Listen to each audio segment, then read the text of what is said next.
What's up, everyone? Welcome to the Budgets and Brews morning coffee break, where we look back at some of the top finance stories of last week and share in our 2 cents. Today is November 8th, 2020. And we got some great topics to cover today. On the agenda is Nike job cuts, Wayfair's booming sales, Papa John's on a win streak. We'll talk about them a little bit. The COVID impacts on Uber and if they have a silver lining here. ESPN cuts 10% of their workforce, some Bitcoin news and fun facts. We're going to talk about Pokemon Go, weed legalization updates. So stay tuned. Yes. And if you missed our last week's podcast, you'll be able to find that link in the description. So go ahead and check that out. It is the Intro to Real Estate Investing featuring Allie Boone. We talk about 7 different real estate investing strategies that you can try. Then we also go in depth about key term investment, and we give away a free book to every listener. So if you're interested in learning more about real estate investing, getting a free copy, it's originally $14.99 on Amazon. We're giving it away. Just use our link that we provide. And that's the book's called Not Your How-To Guide to Real Estate Investing. Life lessons on hacking your mind before you hack your wallet. Yes, excellent.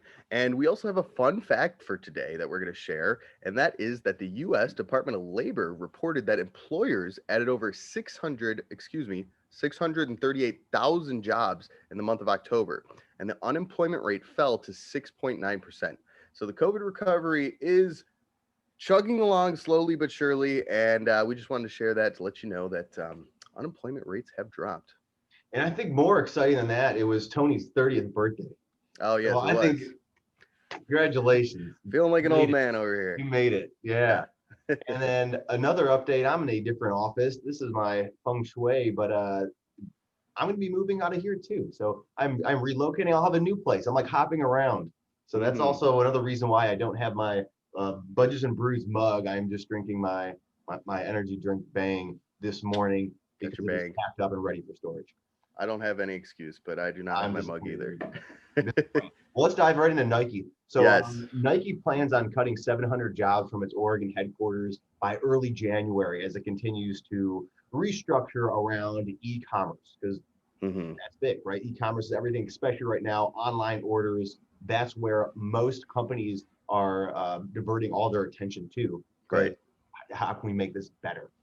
So, with e-commerce, with this e-workforce, e-cigarettes, e-trading, whatever you want to call it, right? What does the future look like for anything?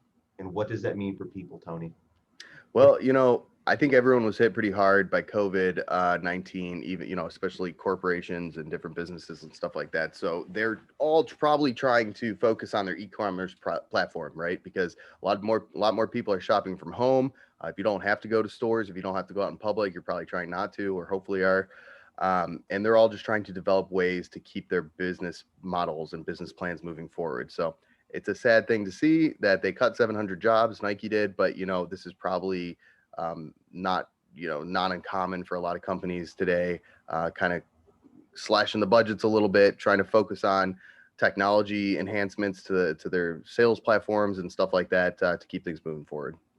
As you just mentioned before, they added 638,000 jobs. Well, not Nike, I guess. Not Nike, no. I think, honestly, I'll tell you what, I think if you're somebody out there, you got to figure out how to equip yourself with different skills. There are so many online, we talk about this all the time, but online certification programs out there. There are courseworks that you can take. If you see that this economy is changing, and by our updates, and we tell you people are losing jobs, or this is changing, or these are merging, people are acquiring different companies, you should know that, and you should be doing something actively to try to better yourself, to position yourself to get that. Maybe it's an online or social media presence, or not presence, but like skills where you can help these companies who are now targeting all their things going online. Or you talk about robots coming in, and we'll talk about this actually in a second. AI. Start doing our jobs. How can you then prepare? You see this, it's happening. You need to get some technical skills. Where can you get that? Google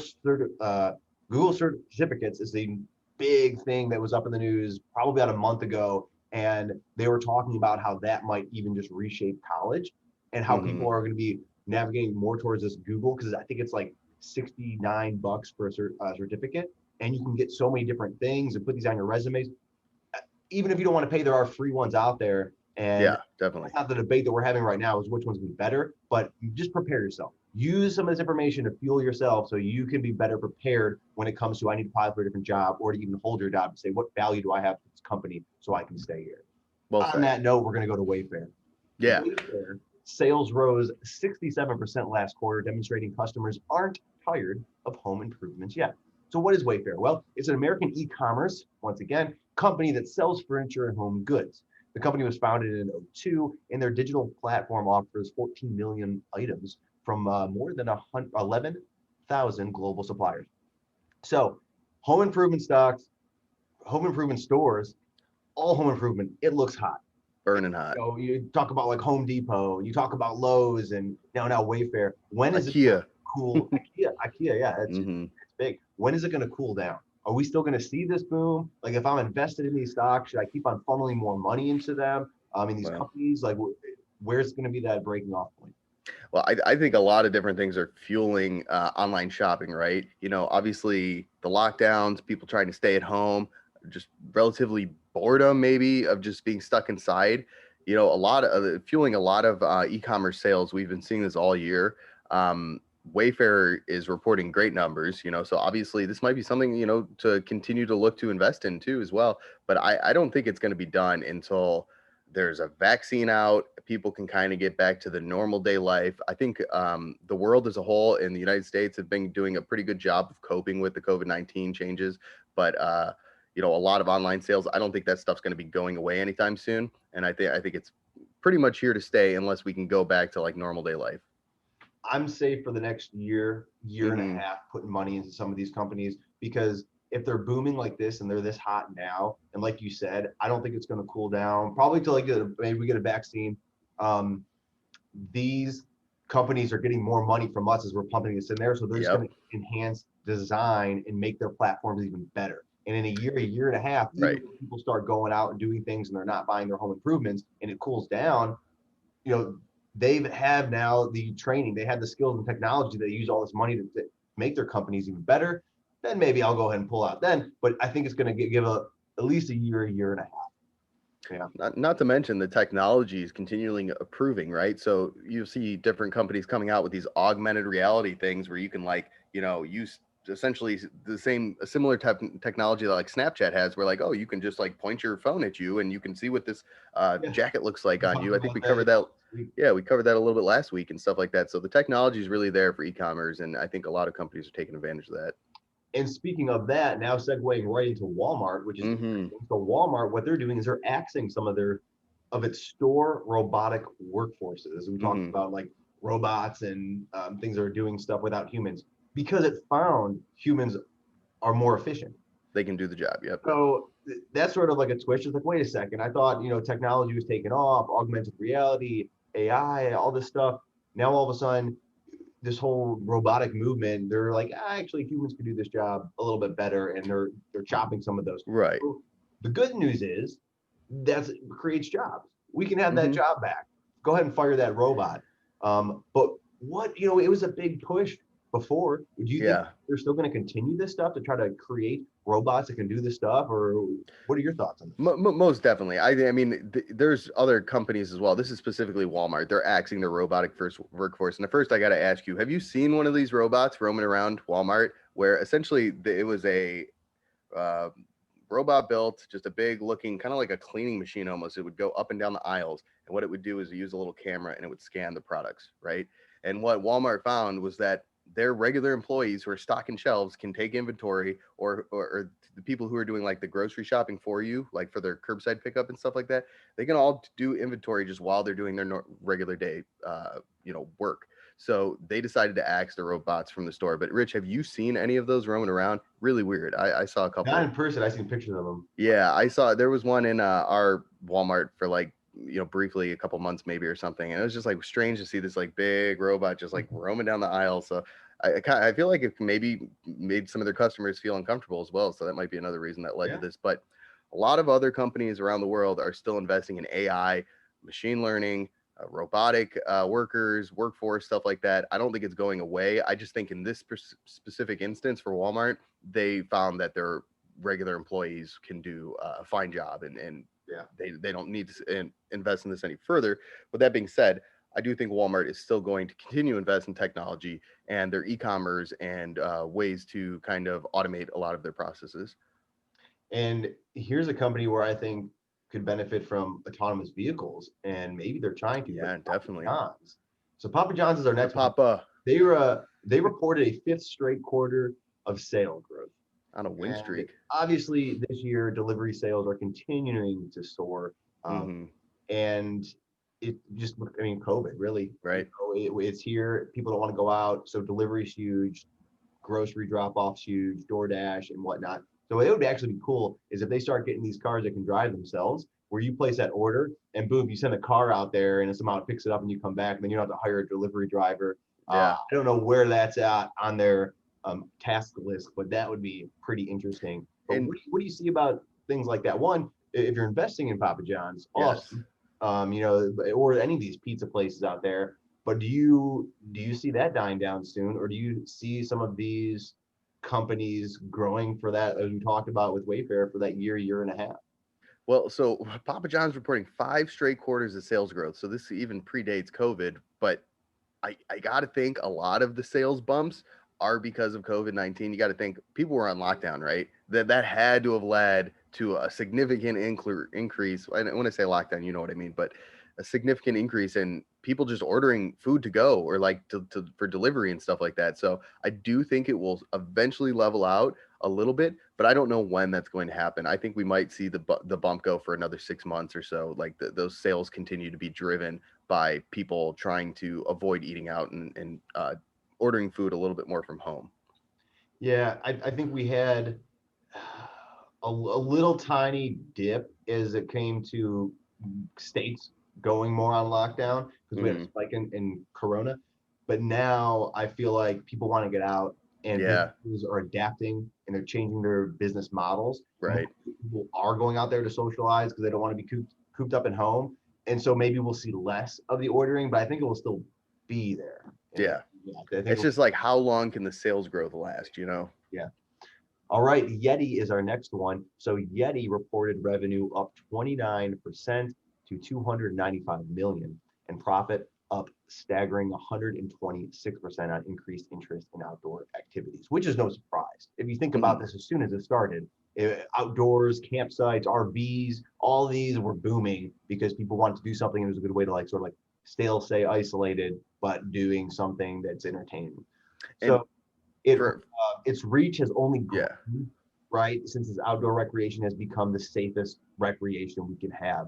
Sure. Going again, is this a good bet? Do I throw my money into Yeti, and is it going to produce for me? Well, for anyone who doesn't know, Yeti produces like all sorts of like, I guess you could say like camping equipment and coolers. Coolers, I think, are what they're most known for. And these aren't like your regular coolers. Like these are really durable, tough built, like awesome coolers. I think some of them have like radios in them or like phone chargers. Like they're like top of the line, like they're really nice. Customizable. You could add locks and stuff to them, and they're they're gonna be ones you could ride around one day. I bet you. But I love the company Yeti. Excuse me. I love to see that they're doing good. 126% on increased profits. That is great. So obviously the company's booming and doing well. I would definitely, after reporting numbers like that, and more and more people, hopefully as the COVID starts to come back to a little bit of normalcy here, we'll plan on going out and taking trips with their families and stuff like that. I'm predicting that their sales will continue to rise, and I don't think it's quite over yet, and I would definitely consider investing. All right. Next company on our list, we have Uber. Big news. So a COVID-induced plunge in business and consumer travel has hit Uber's core ride hauling business hard, and that makes sense. Like there was like a absolute pretty much, but gross bookings were down 53% year over year, which was actually an improvement on quarter two when they dropped 75% yearly. That was the big one in quarter two. Yeah. So revenue fell from 18% to 3.1 billion. So despite these numbers, this is a good week for Uber. On Tuesday, California voters approved the Prop 22. It's a ballot measure which challenges state law that undermine the foundational business models for Uber and other gig economy companies, the classification of drivers as independent contractors, not employees. Uber shares popped up to 15% when they heard that news. That was on Wednesday. So Mhm. is this good for Lyft, DoorDash, and other ride-sharing delivery companies? Of course, right? I mean, so the Prop 22, to simplify this, was essentially the state of California was saying, hey, if these are your workers, you need to provide them with like health insurance and like, paid time off. And like, we want you, you can't consider them contractors, right? These are your employees. So I'm pretty sure, as far as my understanding of Prop 22, the ballot, which was just passed, would continue to allow Uber, Lyft, DoorDash, all these ride sharing companies where they contract their employees to continue to operate how they used to, right? Under their normal business plan. They don't have to spend the extra money to provide their contractors with like employee benefits. So this is a big win for Uber, and their shares popped 15% up. They went up 15%. That's great. And I think this will help them on the path to recovery from the huge plummets that all of these companies have saw. Well, not, I shouldn't say all, but Uber and Lyft in the ride sharing for sure have seen since COVID, right? You're not going to feel comfortable getting into a stranger's car, as comfortable when, something like COVID-19's, on the loose, plaguing the With country. little knowledge that I have Hmm. of Uber's operations and their profits and everything, I do know that maybe it was DoorDash, one of these, but they're barely making it along. As Yeah. in most, like, they have income coming in, but they don't make that much money off of, like, for the door dashing, those like small profits that are going to them to fuel that company. And it's almost like Uber and Lyft too. I don't think that their profits are just these massive, bringing in all this like cash. And so I think what this is going to do is it's going to hurt the company, because now if they have to pay for healthcare, now if I don't know if they're going to have retirement accounts and they're doing matches, and they're have to operate like companies now, that's going to take a financial hit on them. And No, I even this heard talk is of them this is pulling out good. of The California. Prop 22 is what they wanted to pass. This pretty much says that they don't have to do that kind of stuff. So this will be good for those companies. Perfect. Then Yeah, that's because what I was. this was I was going to going to hurt say, if them it really was the bad. other Yeah. way, they're going to Mhm. suffer even more. Yeah. But yes, and I did hear them talking like if this doesn't pass, then they would pull out of California and say, Right. Yeah. Entirely. Yep. right, like Bring the taxis back to life. it's because I 100% agree with that, because also I feel like before Uber, people figured out how to get along. They had Yeah. jobs and stuff like that. And all of a Uh-huh. sudden, Uber comes around and people want to make that their full-time job to support their family. I don't know about that. I think that's Yeah. I one of think those it's. jobs, like you create your hours because you do it when you can. It's extra Mhm. revenue if you want. I probably still want to recommend it because the wear and tear on your car, and you're eating up your fuel mileage and all that other stuff. But anyway, but if you want to go do that, go ahead and do it. I mean, I used to Uber and Lyft, and then I just Yeah. realized it wasn't there. The extra insurance you have to put on there too, for that, which most people don't do. They just don't. And so I'm just like, I just think it's It's not for one of some people and not for those others. full time gig. It is one of Mhm. those things to supplement some part of your income if you have the Exactly. time, Yeah. but you don't do that full time. So I'm great. Yeah, I guess I was a little misinformed with that. Moving to ESPN. Yes. ESPN's laying off 300 employees, talking about more layoffs, and letting 200 Mhm. positions go unfilled. Roughly, it's about 10% of the network's workforce. So the pandemic caused a disruption in how fans consume sports, which is to We say talked we about do this it at our before. homes by ourselves and less often Mhm. than before. ESPN is paying more than $7 billion for the rights to air live sports in 2020, but due to the COVID outbreak, it's basically had no games to broadcast for the past 4 months. So, well, and when live sports it did return, and we saw a couple of this going on with basketball, and there's some football, golf. Um, TV ratings didn't return with them, so they actually Yeah. went down. And there was a good graph, and I saw it before. I don't have it now, but it showed all the sports that were airing, and then it showed what their viewership was, and then what is compared now, and just Mhm. all of them have been dropping. I think the only ones that I remember that were actually the same or increased was golf and Golf. women's basketball. Yeah, for some reason those Cricket, are maybe. the ones. Um, so I mean that's huge for ESPN. And once again, Yeah. talking about trying to acquire different skills, I don't know if there's anything you could actually have done differently here, but what's your take with ESPN? What's your take with sports going on? They're trying to pass with the NBA, I think, to start in December so they can get like a full season in there. Otherwise, they were going to have to trim their games as well. What's it? Do you Yeah. think people have lost interest in sports? Is it going to Eh, be like this for the next couple of years because we can't really get to the games? And I don't think so. I think this is a temporary issue that ESPN is going to face, and really all sports institutions are going to face coming in, through 2020.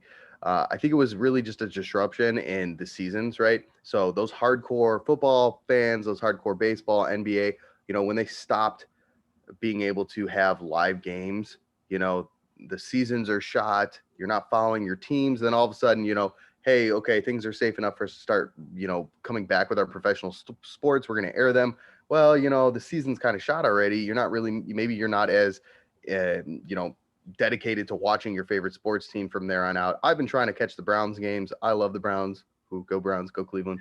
But I think that had a lot to do with it. So hopefully next year, provided that these sports institutions aren't going to have these canceled games and they're able to continue with their regular programming, I think hopefully they see that kind of bounce back up. But I think it's kind of expected that you're not going to see those numbers continue to skyrocket after the industry's been shut down for 4 months. I think okay, it'll be a slow recovery. Rich rant. Yeah. Rich rant. I think sports are dead. You think so? I think sports are dead for the next year and a half, next 2 years. And I'll tell you why. All right. Chris Rock did a awesome job. It was a little video, maybe like 6 minutes or something like that. But he talked about his specifically was baseball and how baseball is dead. But he talked about nowadays, think about this. We'll stem with teenagers. Teenagers on the phone 24/7. They need stuff going to their brain. They need to hit those endorphins, the dopamine, whatever it is, to get them going. And they can't sit still. And not even teenager, adolescents, adults are like that too. When you looked at the social media documentary that's on Netflix or something like that, if you ever watched that, it talks about how everyone's trying to compete for your attention so that you can use your app. And when you look at TikTok right now, as soon as you open the TikTok app, I deleted my TikTok app because I'm like, this is sort of stupid. But you open it, it just starts playing videos. It doesn't give you time to even process. I'm going to go to my. No, it just goes into it, man. Boom, you're already engaged and you don't have a choice. Yeah. So everyone's trying to do that. When you look at, especially when Chris Rock was talking about this baseball is slow. It is, you throw a pitch, and baseball, think about it, 10, 20 years ago. You throw a pitch, it's a ball. Who cares? I was waiting for some action. Now, the guy, he throws it back to the pitcher gets the ball, he walks around, he picks up some chalk, he straightens out his hat, he gets a couple stretches in there. I'm over here like, what the heck? I'm paying to see this guy walk around. Then all of a sudden he gets set, he looks in for the sign, he's shaking it off. No, okay, finally we got it. Now he's coming set. This is exhausting just listening to you explain this. You're at the game, it's even slower than this. He's checking his bases and stuff like that. Okay, he's ready for it. The windup, the pitch, foul ball. Foul ball. We got to do it all over again. Come on. Are you kidding me? Rich Rand. Come on. Now, they're putting stuff in there like with the time clock where they have to like get to the mound. Pitch right. So that's baseball. Well, we have to speed things up. Now when you go to a stadium, if you've been to a Progressive Field, Indians, right? Mm-hmm. What do you see there? You see all this, it's a carnival. Like there are stores coming in, like local breweries and the experience, these high-end eateries with famous chefs putting their stuff in there. Mascots shooting T-shirts. Yeah. The pump-up crowd team or whoever. Like that. Mm-hmm. You don't spend time in your seat anymore watching the game. You start walking around. A lot of drinking. The eating, everything like that. Now you can buy like a seat and a beer. That's how they're getting people there. It's buy this a free beer that comes with it. So I think just because of that, you go for the experience. You're not watching the game anymore. And when you see the Jumbotron and it starts airing, people are on their phones when they are sitting down. Yeah. So I think with COVID hitting that, and you don't even get that chance to get the experience, no one is sitting at home watching a game anymore because they got too much crap going on. And that's why your ratings are down. You can't get to the game. So I think that's big. And I think now, whether you're for it or not, it doesn't matter. The fact is that sports are politicized now. So it's, you're watching the NBA and you have people, Black Lives Matter on their things and all that stuff, equality. Yeah. Now, I'm not saying it's a good or bad thing. I'm just saying that's what it is, and that's Mm-hmm. happening. And so there are people who don't like that, and they're protesting. I'm not watching football because of the Colin Kaepernick thing. I'm not watching Sure. basketball because of all the Black Lives Matter things. Like I said, not good or bad. I'm just saying that's just what's happening. And so that those viewerships are going down, and I don't know if those people will return to those sports. So I think sports, they have an uphill battle for at least the next year and a half. Mm-hmm. End rant. I think that's a really good, interesting point of view. And you touched on some really good points there. So I guess only time will tell, and we'll see what will happen. Go Browns. I'm Go still all Browns, about my yeah. season. I'm still a sports viewer. I'm there. Yeah.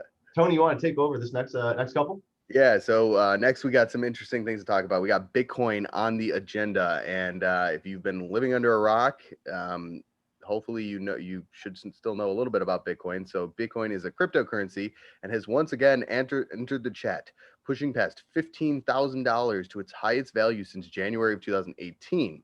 And we got some fun facts here for you. So if you had received your $1,200 stimulus check and during the first round back in March, if you would have invested that into Bitcoin, it would be valued today at $2,800 with a 133% return. Bitcoin has been exploding this year, and a lot of people are projecting it to continue to go higher to $20,000, $50,000, even $100,000.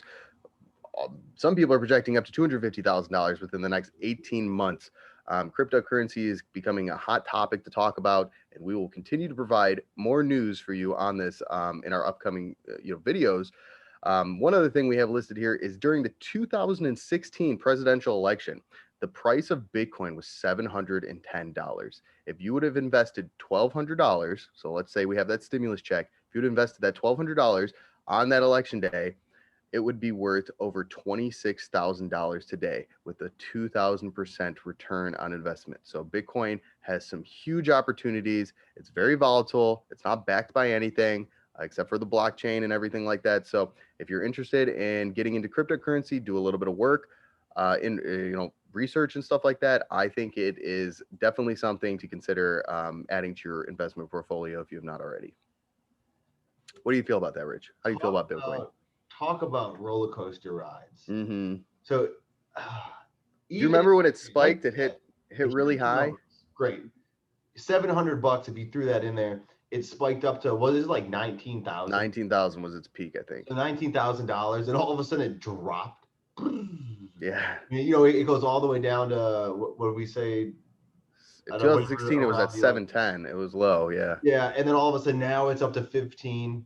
So yeah, you need a stomach. That's for Mm-hmm. sure if you're going to be involved in Bitcoin and just look at the track record of it and you see these swings.